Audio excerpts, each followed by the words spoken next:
Today I'm going to try and mow my field. This is the first field I've ever tried to mow. In fact, this is the first anything I've tried to mow. Ow!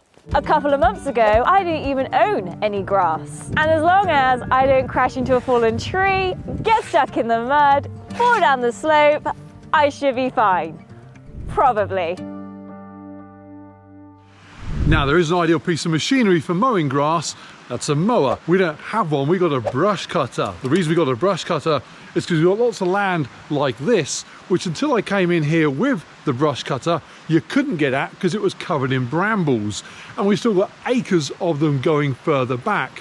As well as on the other side of the river, there is much more open land, but again, still absolutely covered in brush that needs cutting back. The problem over there is that after the recent big storms, we can't get to much of the land until we deal with the fallen trees. So brush cutting is on hold. Which is why we've been using this to move logs around instead of what it's designed for.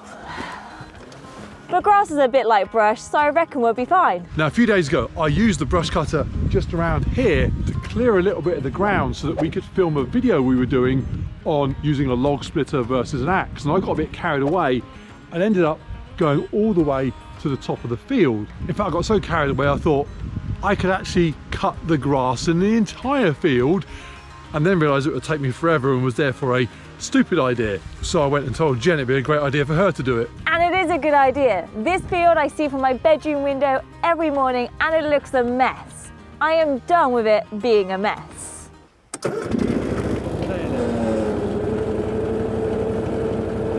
And I am off. Now this field is almost 2 acres in size, and while the brush cutter will devour anything in its path isn't very wide. This is not going to be a quick job. But it is going to be satisfying. This is great to see. It's hard to describe how dense this grass is here, so for it to get chopped down this easily is a brilliant start. What's not such a brilliant start is Jen's ability to line up against the bit she's already cut. Having decided I didn't want a field full of Mohicans, I went round for another go.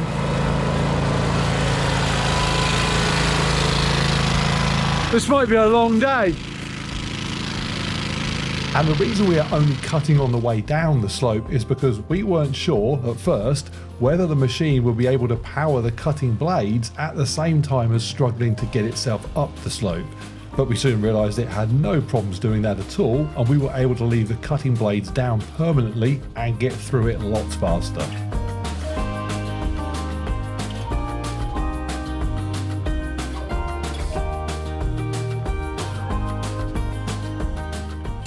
Pretty damn good. Pretty damn good, apparently. Jen's gonna have a little break and make coffees because it's freezing cold. I can't feel my fingers either. You need to be able to sit on that somehow. Okay, while we figure out a way to actually sit on the back of the machine to drive it, I'm just going to take it up into some of the brambles just to show you what this thing is supposed to do, because it's really quite fun. Okay, so we're going to go through some brambles now. When we bought this, Iseki said if it can go over it, if it can drive over it, it will cut it. And I thought that was an exaggeration. But to be fair, it's really not. Now, if you ignore the lack of safety clothing and focus only on the brambles, this thing is amazing. It just eats anything in its path. It cost us a lot. In fact, it's more expensive than our car, but worth every penny. We have acres of brush to get on top of here, and this will make that so much easier. Talking of injuring yourself, let me show you something quite funny. There's a roll bar on this. To protect your head if it rolls over, I guess. Ironically, it nearly killed me the other day when I was cutting up here, trying to go around this tree that's fallen down. I didn't really pay attention to the fact that the roll bar was sticking up above my head, obviously, as you'd want it to. And as I went under this tree here, there was a branch that came out from here, and the roll bar caught it and it brought it down on top of my head. It was this branch here made me go, ow. Okay, so the first bit is done, and it was kind of the easy bit because it gets a little bit trickier now. The ground here is a lot steeper than it is over there, so there's that. There's also some quite big dips in the ground, which I don't think they're big enough to cause the thing to actually tip over, but the reeds here are just ridiculous. I mean, I'm 6'6" and they're up to my waist. So dippy ground, a lean on the slope and the reeds get crazy. The other problem, there are pockets of mud or wet ground around here that fast become mud. We've got the thing stuck twice crossing this field to get to our woods to move logs back to the house. We've got quite expert at getting it out of the mud, but don't really want to if we can avoid it. So yeah, fun starts now. According to the manual, this thing is supposed to be able to cut on slopes up to 25 degrees, or so I'm told. I've not read the manual. We don't know what the angle of this slope is, but it feels very stable, so I'm assuming it's less than 25 degrees. Right, I'm giving it back to Jen because going over the edge of the slope, from here it doesn't look particularly steep, but when you're sat on the thing, it does feel a little bit scary. So I thought we'd find let her have a go. I wouldn't want to be doing this every weekend, but this bit was a lot of fun and good to see all the reeds finally disappearing. In case you're wondering, the reason they grow here is due to the wet ground, and getting this field sorted with better drainage is on the list of things to do as soon as heavy machinery can get in here in the spring. Right now, the equipment needed to fix the boggy ground would get stuck in the boggy ground, and that's a problem we do not need. We are about halfway through and it is looking really good. It is hard to describe how big a slope this is, but it is pretty steep. And we have just been seriously impressed with how well the brush cutter's done. In fact, it's got a four-wheel diff and we haven't had to use it at all. A what? A four-wheel diff. A four-wheel diff. A differential. It's got four-wheel drive. It's got a four-wheel drive. And a locking rear diff. And a locking rear diff. And we haven't had to use it at all. It's a good job because I clearly don't know what it is. Nearly finished this little bit.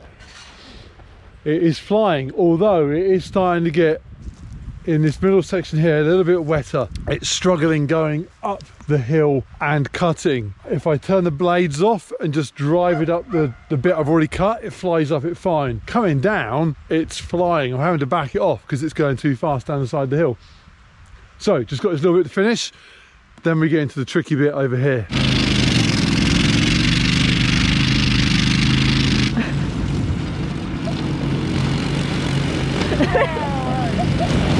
All done. Now the tricky bit. This is where we actually got the brush cutter stuck in the mud when we were trying to come through from our gate and go down to the woods to get the logs. Oh, come on. Now we're going to leave this section here alone, obviously. What we need to try and do is clear up here, because then it gives us the ability to come through the side of the field to get to the wood in a way that we can't at the moment because it is too overgrown. So hopefully this side of the field is going to be just as easy as the other side was. But first we need gas. Petrol, or English. Petrol. From here, looking at the field, it is so much better. When it's all done, it's going to be absolutely brilliant.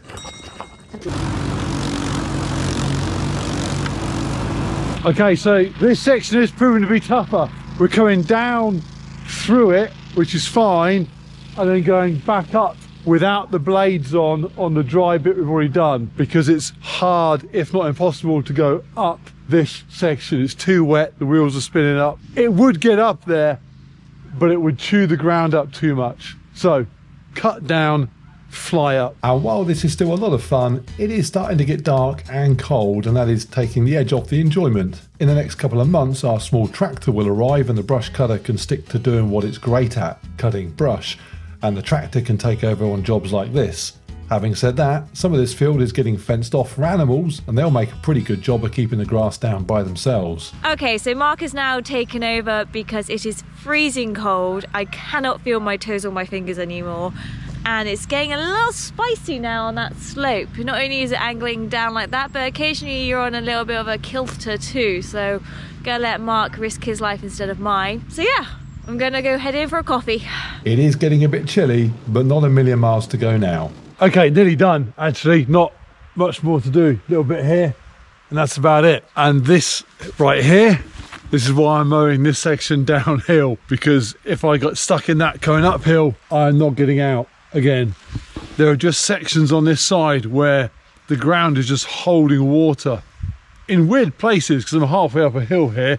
You think the water will be going down to the stream. So yeah, not much to do, not much to finish off, just this little bit here, a little bit further up back here, but I have to go downhill because of bits like that and come back uphill. The nice dry bit that I've already done. Get in there. It is absolutely freezing, but I'm in my field in the middle of nowhere, which is pretty cool.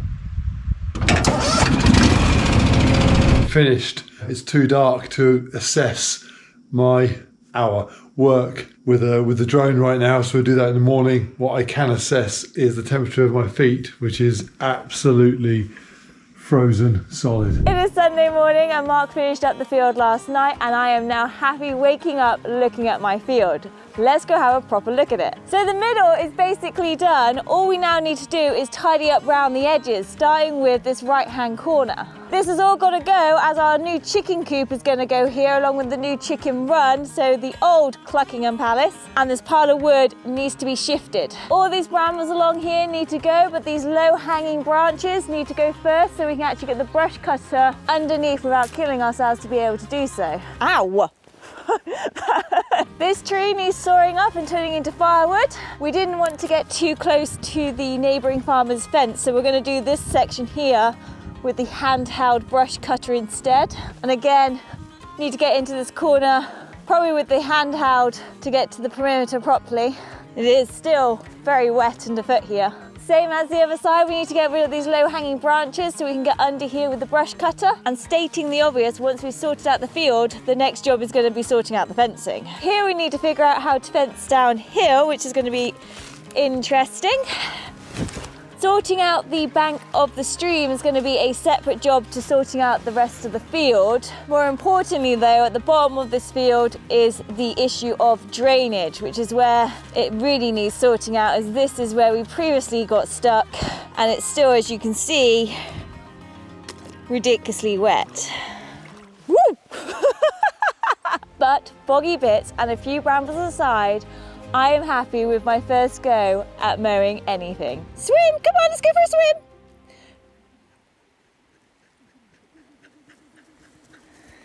Good boy.